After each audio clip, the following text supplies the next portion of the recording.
So, well. Good evening, everybody. How are we doing? How are we doing? Hope everybody is well. It is Tuesday night. Tuesday. Tuesday in it. But what's going on? What's going on tonight? Well, at the time of recording, it's a couple of minutes until England kick off an international friendly game against Scotland. Which is an interesting lineup. I think Gareth Southgate's probably tapped into a bit of the negative press about how he started the game, how he lined up all his team selections against Ukraine. Maybe that sort of fed into it a bit, or maybe that was just the plan all along. He's essentially played a much more fitting starting 11 for the less important game. And let's be real.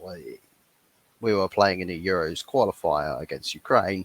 This is just, by the looks of it, a standard friendly. I think it's a standard friendly. That's at least what it's being hailed as. I believe. Let me just double check on that. I'm having to see because I'm pretty sure. Yeah. We've somehow played one more game than everybody else. Strange, but yeah, it's going to be a friendly international, but interesting choice of lineup. Definitely a much improved lineup compared to the Ukraine team. But never mind that. We're here to talk about Manchester United and a couple of bits of news that have come up.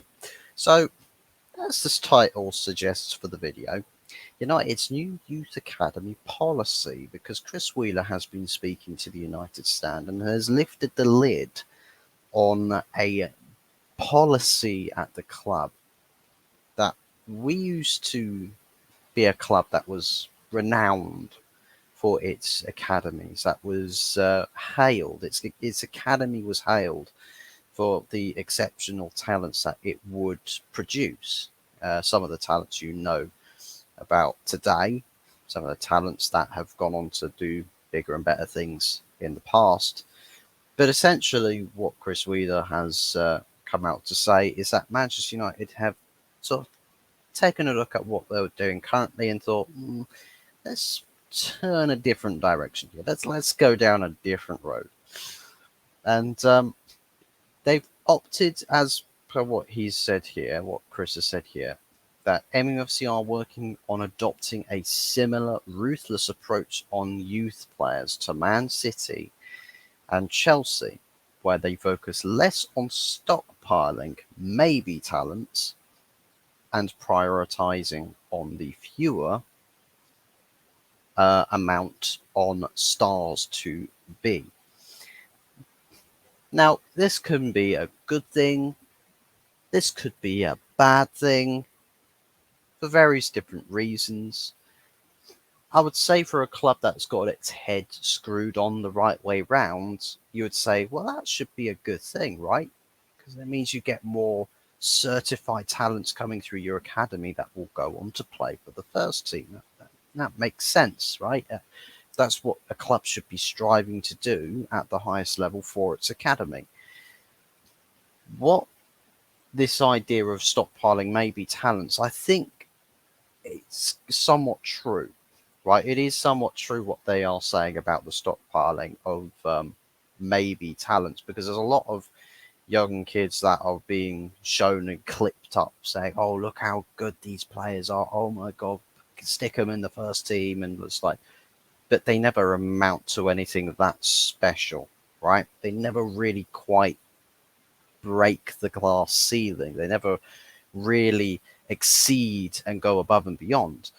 They sort of hit a level, and that's kind of it for them at Manchester United. They'll go off to a different club and excel their career a little bit before getting to a capped out level at a certain, like somewhere around a European league or another team in this country, mid-table perhaps, like a Tom Cleverley. I believe we signed Tom Cleverley, but around that sort of level is where most of our academy talents will probably end up getting to as far as levels are concerned. Never really going to be anything world class or even top class or good class, just smack bang average.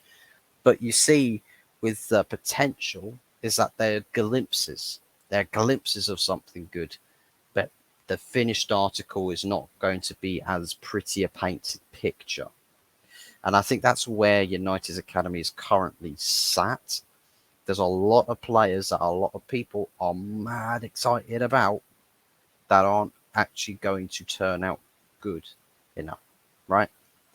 We've got obviously Kobbie Mainoo is essentially on the very cusp of getting some first team football, still on the injury table, supposedly going to be back in training very, very soon. If not, he's back in training already. I don't know what their estimates on return dates for that are going to be. We've got guys, obviously Garnacho was a case in point last season. A lot of people are sort of divided a bit. They're sort of like, oh, he's the star boy. He could be the next Ronaldo. No chance of that happening. That's just completely ludicrous. There's other people saying this kid he's not it. He's not good enough. We're hyping someone that's not worth the energy. And I think that there's some real good positives and potential points with Garnacho. There are some various aspects about Garnacho's game where it's like you could be so good, but then there's a lot of other aspects about his game. It's like that's got to we've got to improve on that. Got to improve on that, and so sort of harness your all-round game and really sort of build that up as the Garnacho project, where you're focusing on that rather than it being a club sticking you on a pedestal and forcing him down everyone's throats as the manager's, second son or something, or the son that he never had but always wanted. Like, hopefully the club doesn't, string Garnacho into that sort of position. That would be kind of cringe if that were to happen. But I think the idea that we're adopting a policy where it's more ruthless to talents, maybe where we don't see a Garnacho get through, maybe we don't see a Kobbie Mainoo get through, and maybe it's more. And a lot of people will say, well, that's going to be brilliant because that means we'll get our own Phil Fodens, we'll get our own superstar players coming through. And it's like, but is it all sunshine and rainbows? Because that's Man City. Chelsea do their own thing. That's Chelsea. Manchester United is its own entity. It's a club that's doing its own thing. As a club, it's doing its own thing. To be honest, I don't really believe it's a club. It's more like a banking business at this point, and a criminal institution.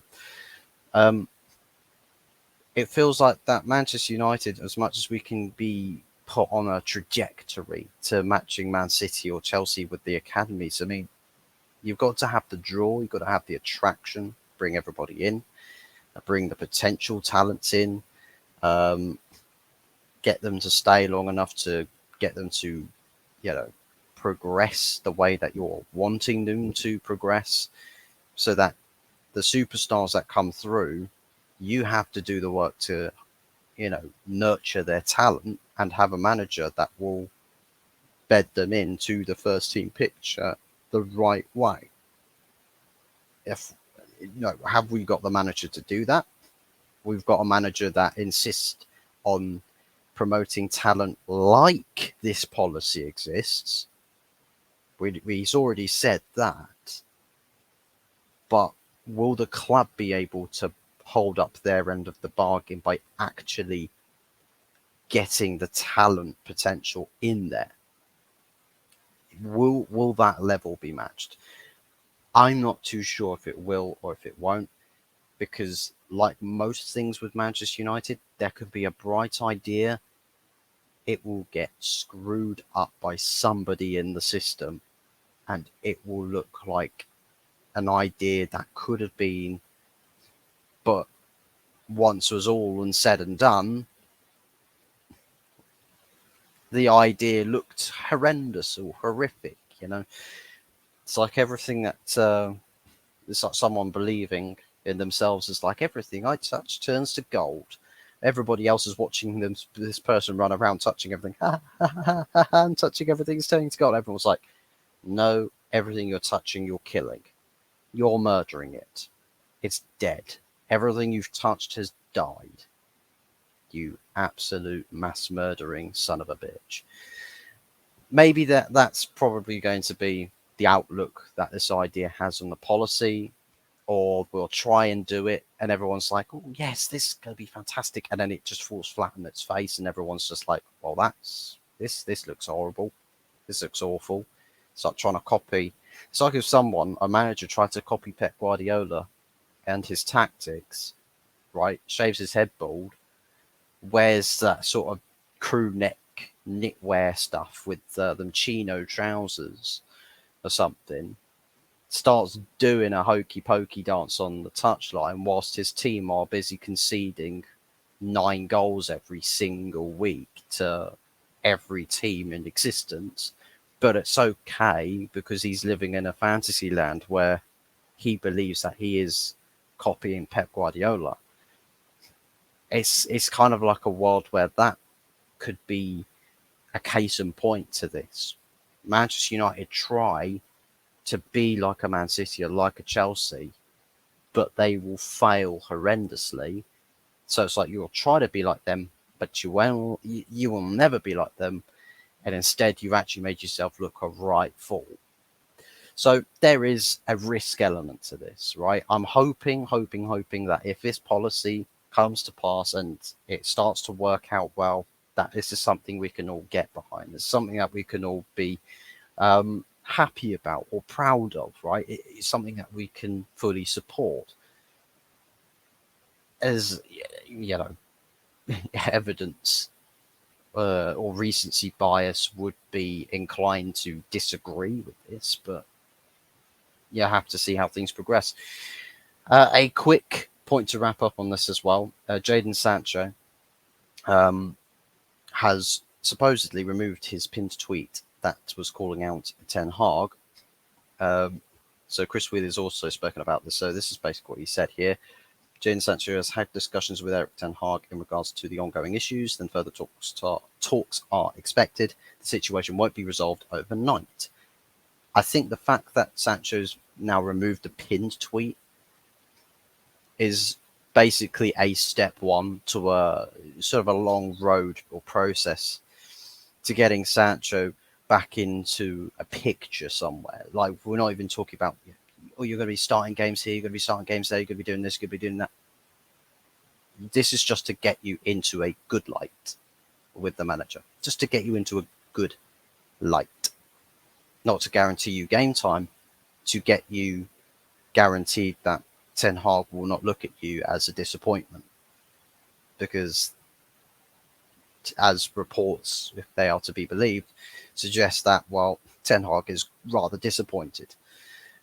And I think disappointment could potentially be an understatement based around what's happened with this whole situation. But hopefully it is a resolving or a beginning of a resolving of an issue where we can have one less thing politically wise to talk about this club and its failures off the pitch, to make being a Manchester United fan much more centric about trying to support and back a team on a football pitch, trying to play football for 90 minutes.